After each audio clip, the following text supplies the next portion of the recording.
අද්විතීය 200 Mbps speed එකකින් ශ්‍රී ලංකාවේ වේගවත්ම සහ පුළුල්තම හෝම් බ්‍රෝඩ්බෑන්ඩ් සම්බන්ධතාවය වන SLT මොබිටෙල් දේශීය ෆයිබර් බලවේගය ඔබත් අදම අත්විඳින්න. හරිම සුදුයි.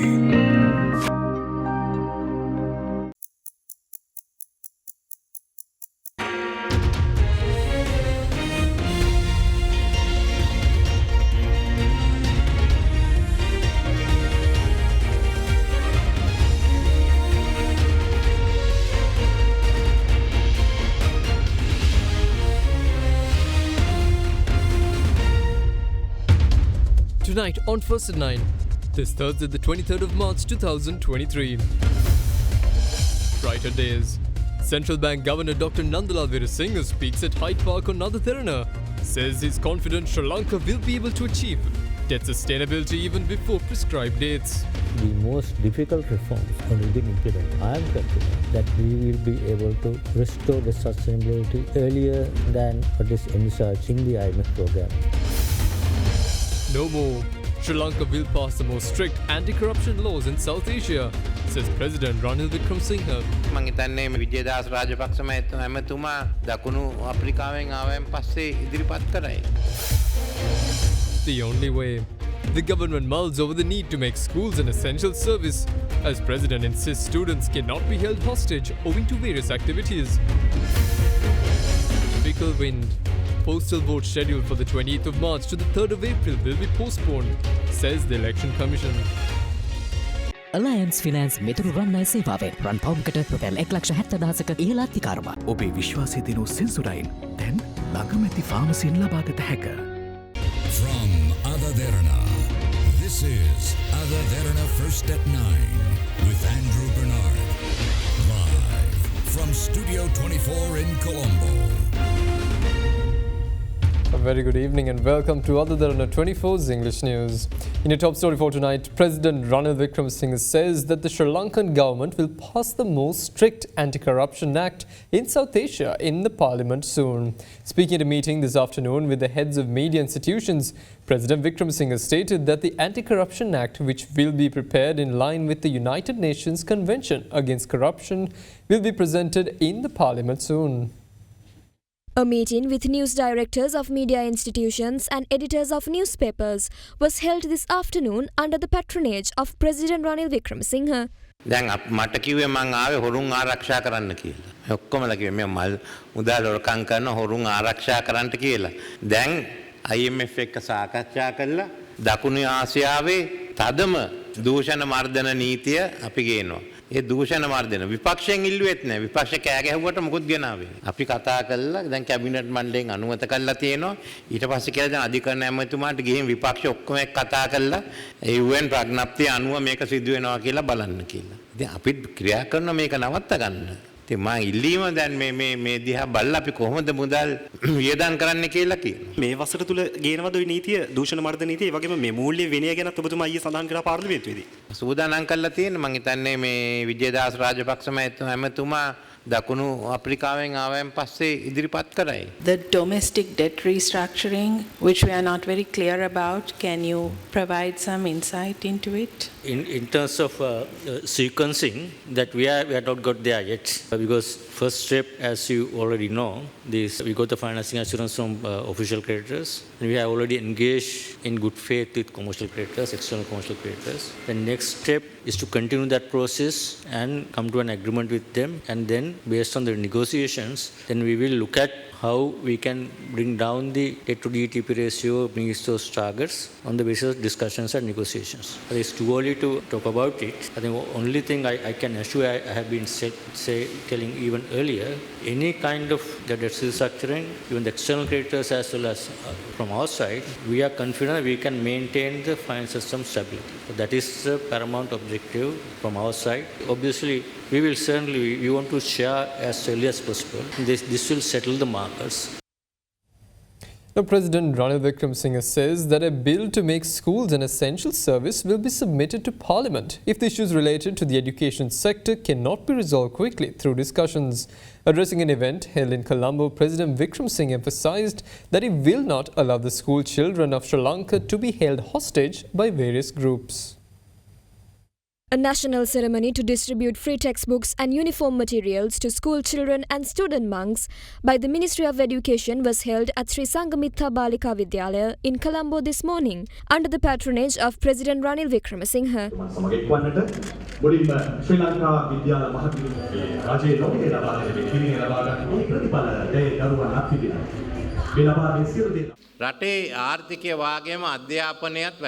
Education is equally important as the economy of the country. After presenting the IMF proposal yesterday, discussions were held on creating a new economy. The economy will be created for the future. The Cabinet and the Ministry of Finance will be in charge of that. It is the responsibility of the Ministry of Education to produce citizens that are able to meet the demands of the future. Education is not only examinations, it is an example. That example must come from schools. The principals and teachers should set this example. They should not get away from it. Further, education needs to be provided without an interruption. We cannot stop the holding of education activities and examinations. We cannot sabotage that. I hope that the issues that are remaining will be resolved soon. If not, as a government, we will have to introduce a draft bill to the Parliament making schools an essential service. Everyone in the country can debate about the necessity of this. We cannot let students be held hostage for various reasons. I hope we will be able to discuss with all parties and take the education system forward to provide good education and the future.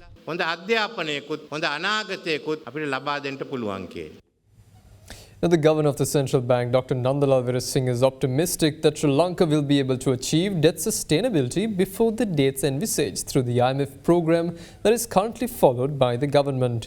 Speaking to Indivari Amwata at Hyde Park on AdaDerana 24, the Governor believes that Sri Lanka has entered a new era, given that the government has taken proactive steps to implement unpopular reforms required by the IMF bailout package. Dr. Veerasinghe further went on to say that nevertheless, he also reassured that the situation of the country will get better over the coming months, given that the government will only have the option of easing some of the toughest policies that have been taken in the recent past.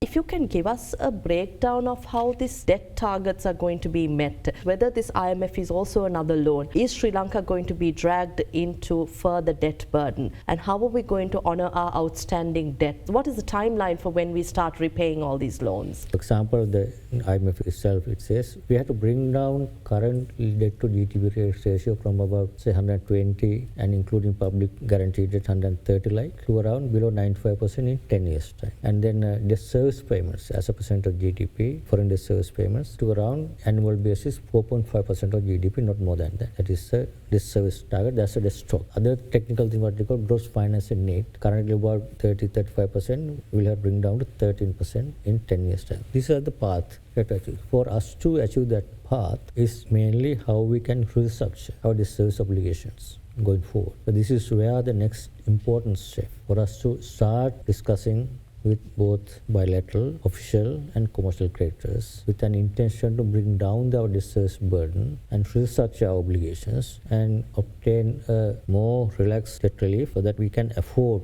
to make those debt service payments. As a result, we can meet those targets. That is one key thing. That is the first important step that we have to work parallelly from this point onwards, and we were in the process. We have to fast track that process and complete that debt restructuring in about 2-3 months. That's our target. Then the second part to ensure that debt target is turning this primary deficit of fiscal balance into primary surplus of last year it was 3.7% primary deficit. By 2025, we have to convert this primary deficit into primary surplus of 2.3%, and we have to maintain that level over a period of next say 5-10 years. That will also bring the debt sustainability, bring down the target part. Other one is to at least to recover the economy in real terms, growth at least 3% going forward. So these are the key targets. This is an important milestone. This is a beginning of a new era. This is not the end of the story. Instead of going back to primary deficits, our last 75 years, only 3 years we had primary surpluses. Now we are committed to having primary surplus continuously on 2025 onwards. So that's why I said this is a different path. And in terms of foreign exchange earnings, current account deficit, we had 3-4, sometimes 8% of deficit. We have to ensure about 2% deficit consistently going forward. So these are the path. We have to have policies to ensure we go in that path. All I can say, the most difficult reforms already been implemented. So what we can say going forward, it could only be beneficial, and this tightening policies could be gradually relaxed, and people's income or country's income can be basically gradually increasing, and that will give some more cushion. And in terms of resource, in March, April, liquid amount of resource almost zero, but we had Chinese stock only 1.45 billion. That's what we had at that point. Now, end of last month, we are gradually building up, and we had 2.2 billion of gross reserves end of January. I think we all know during the month of March, we had much better foreign exchange situation. We were able to build about $500 million even from the market before IMF came in. IMF gave another 300 million. With that, there's a significant increase compared to the level we had. But that is not sufficient. That's why I say it's not the end of the story. So we need to continue to build up this our reserve position to much more comfortable level that we had earlier. For example, if you look at before the crisis, end of 2019, we had over 7.6 billion level of gross official resources. That was even having the debt service obligations for 6 billion per annum in the next 4 or 5 years. If we restructure debt properly, if we bring down the debt service obligation, I think coming back to 7 billion, $8 billion would be much more comfortable level compared to what we had earlier. Because when you had 6 billion debt service payment next year, and if you had only 7 billion, that is not a comfortable level. But if you bring down the debt service obligations to 6 billion, 2 billion, then 7, 8 billion is still a sufficient level. We can't build up resources in a very short time unless you get a significant amount. This is what we expect. Already announced, IMF will give us 3 billion, and the ADB World Bank will get another about 7 billion. That is a good help for us to build up resources. Once the confidence comes back, the IMF endorsement of our program, country's program, there will be a lot more foreign direct investments. Investor confidence will be improved significantly. And as a result, there will be a lot more portfolio investment, high investment in foreign direct investment, and doing all the regulations and doing it business easy. All these things will make Sri Lanka as a more attractive investment destination. That will also strengthen our reserve position through foreign direct investment, through promotion of exports of goods and services, through recovering the tourism industry and getting more remittances from people who are going abroad and sending more money into the country. We see those trends in the positive direction now. If we are able to make that direction and make Sri Lanka as a much more attractive place to invest, I am confident that we will be able to overperform and restore the sustainability earlier than what is envisaged in the IMF program. Now, while highlighting the necessity of reforms for the state-owned enterprises, Prime Minister Dinesh Gunawardena says that reforms will be discussed with the stakeholders and the employees before its implementation. Addressing the Parliament today, the Premier called on all members of Parliament to extend their support to the IMF program at this critical juncture to achieve economic recovery. Today is a historic day in our Parliament discussing details of an agreement our country has reached with the IMF after protracted deliberations. No doubt all of us agree that at a time when all are concerned with the need to consolidate our efforts to overcome a critical state in the economy of the country, rather unprecedented in our history, we are compelled to look at things and consider facts in a more pragmatic sense, sinking all other differences. Amid several obstacles from sources seen as well as unseen, they did their best to reach this much needed agreement for us to have a breathing spell to restart our journey which remained hibernated during these crisis times. During the 60s, from 65 to 69, we were granted facility under standby agreement on 4 occasions. From 71 to 72, 2 standby arrangements, extended fund facility, 1 structural adjustment facility from the IMF. In September 1991, we were granted another extended credit facility. Between 2001 and 9, we have obtained 4 facilitations from IMF. Therefore, it should be noted that Sri Lanka has honoured and duly repaid all these facilities, and we had no outstanding towards the IMF when we last went before in 2016. It is very evident that the reforms are necessary for some of the state-owned enterprises. However, any such reforms in the immediate future will be discussed with stakeholders, especially the employees. This transparency and trust between the government and stakeholders is an absolute must. The President has assured that to the House in his speech yesterday.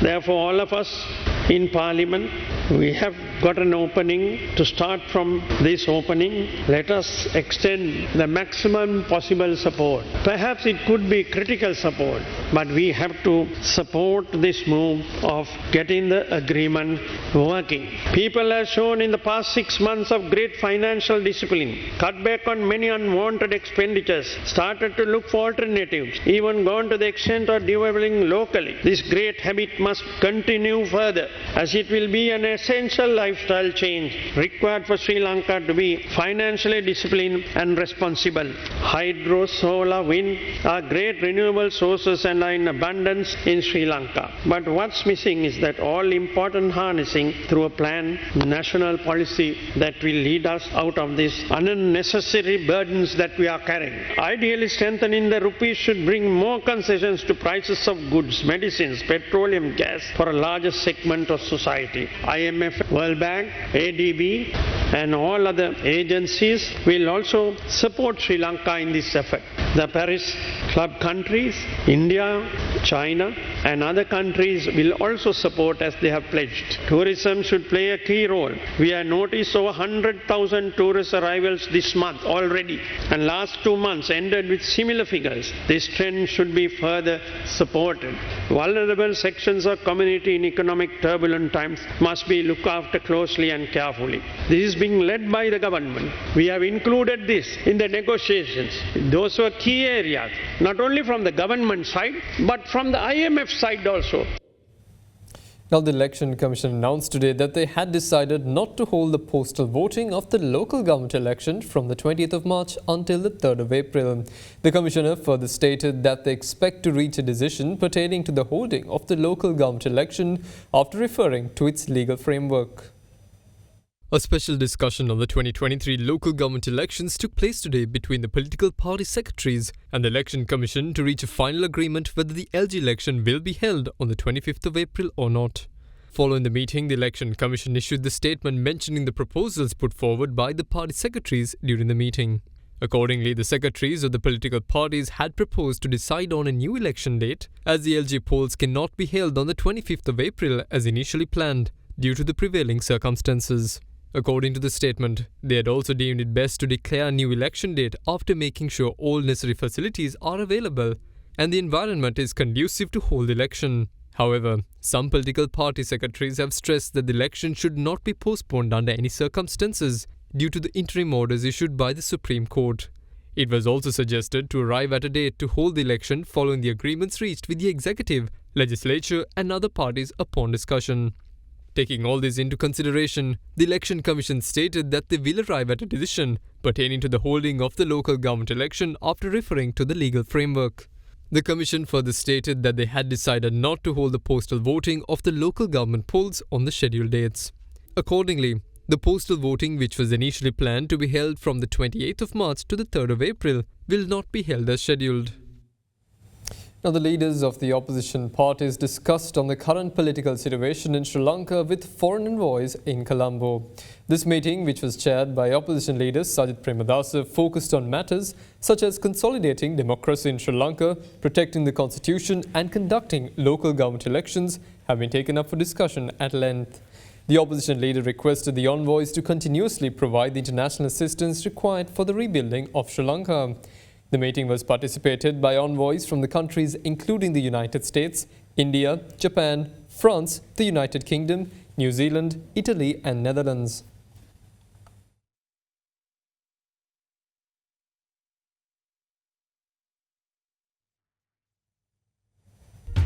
Stay with us to find out how agro-entrepreneurship will help towards the growth of agro-businesses in Sri Lanka. All this and much more coming up right after this short commercial break.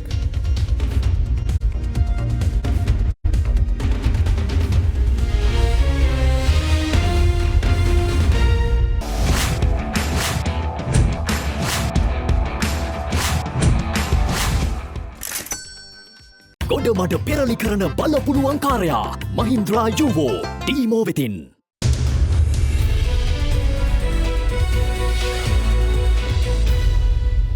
Welcome back. Now, entrepreneur Dilip Javira stated that businesses engaged in agriculture must look at differentiation and not continue to look at businesses from a traditional point of view. As such, he pointed out that they must adopt an entrepreneurial mindset when working and engaging in agro-based businesses in order to be more competitive and progressive. Another workshop of Aramuna was held yesterday in Polonnaruwa under the patronage of entrepreneur Dilip Javira. තමන්ගේ ව්‍යාපාරය තුළ දැන් අලුත් විදිහට දකින්න පුරුදු වෙන්න ඕන. මේ අභියෝගයට ජය ගන්න නම් විවිධාංගීකරණය දෙස බලන්න ඕන. සාම්ප්‍රදායික ව්‍යාපාර වලින්ම පමණක් ඒ විදිහටම බලමින්ම හිටියොත් මේකෙන් ගොඩ එන්න බෑ. ඒක නිසා අපිට ලෝපුරා උදාහරණ තියෙනවා. ඒ උදාහරණ අපි ගන්න ඕන. කෘෂි ව්‍යවසායකත්වය අද ලෝකේ දියුණු ලෝකේ පාවිච්චි වෙන වචනයක්. අපි ලංකාවේ පාවිච්චි නොකරන වචනයක්. ඇග්‍රෝ එන්ටර්ප්‍රෙනර්ෂිප්. ඒ කියන්නේ Taman මෙතරම් කල් කරපු ඒ සාම්ප්‍රදායික කෘෂි කර්මාන්තය හෝ වගාව එතනින් එහාට ගෙනියන්නේ කොහොමද? Tamanට මෙච්චර කල් තිබුණු කුඩා ඉඩ ප්‍රමාණයෙන් විද්‍යාත්මකව නව යෙදුම් හා තාක්ෂණය භාවිතා කරමින් වඩාත් ඵලදාවක් ලබා ගන්නේ කොහොමද? ඒ ඵලදාව මත අගය එක් කිරීමෙන් value add කිරීමෙන් කොහොමද එම මුල් භාණ්ඩය ඊටත් වඩා අගය එක්කල භාණ්ඩයක් බවට පත් කරගන්නේ කියලා. ඉතින් හඬා වැළපි නැතුව කෘෂි කර්මාන්තයේ දෙන්න නම් කෘෂි ව්‍යවසායකත්වය අපි හැදෑරිය යුතුයි. Now, Sri Lankan shares closed lower for a third straight session today, undragged rather by losses in financial and industrial stocks. The all share price index closed 1.38% lower to 9,395.98. The S&P SL20 index of more liquid stocks ended at 2,722.94, following a loss of 1.64%. Trading volume for the CSE all share price index rose to 164.4 million shares from about 70 million in the previous session. The market turnover rose to 3.44 billion Sri Lankan rupees or $10.82 million from the 1.51 billion rupees in the previous session.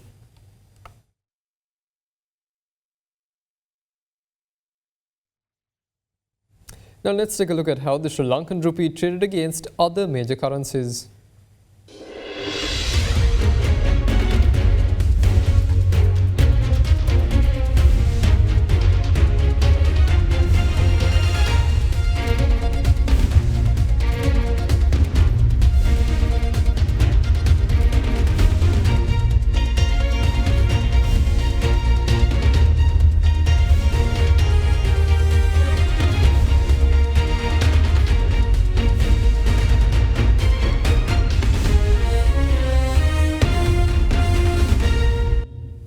Now, oil prices dipped today, having hit their lowest since 2021 earlier this week after Federal Reserve Chair Jerome Powell highlighted banking sector credit risks for the world's largest economy.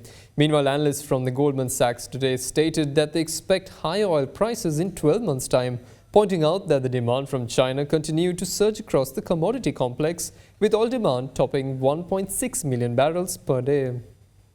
Brent crude futures were down by 0.7% to end the day at $76.15 a barrel. US West Texas Intermediate crude futures dropped by 0.9% to settle at $70.28. Meanwhile, the Federal Reserve Chair Jerome Powell yesterday stated that the banking industry stress could trigger a credit crunch with significant implications for an economy that US central bank officials projected would slow even more this year than previously thought. In the meantime, according to latest data from the Energy Information Administration, US crude oil stockpiles rose unexpectedly last week to their highest in nearly 2 years. Crude inventories rose last week by 1.1 million barrels to 481.2 million barrels, the highest since May 2021. Analysts in a Reuters poll had expected a 1.6 million barrel drop. The dollar slid to a 7-week low against a basket of other currencies, providing a price floor for oil, as a weaker greenback makes oil cheaper for holders of other currencies.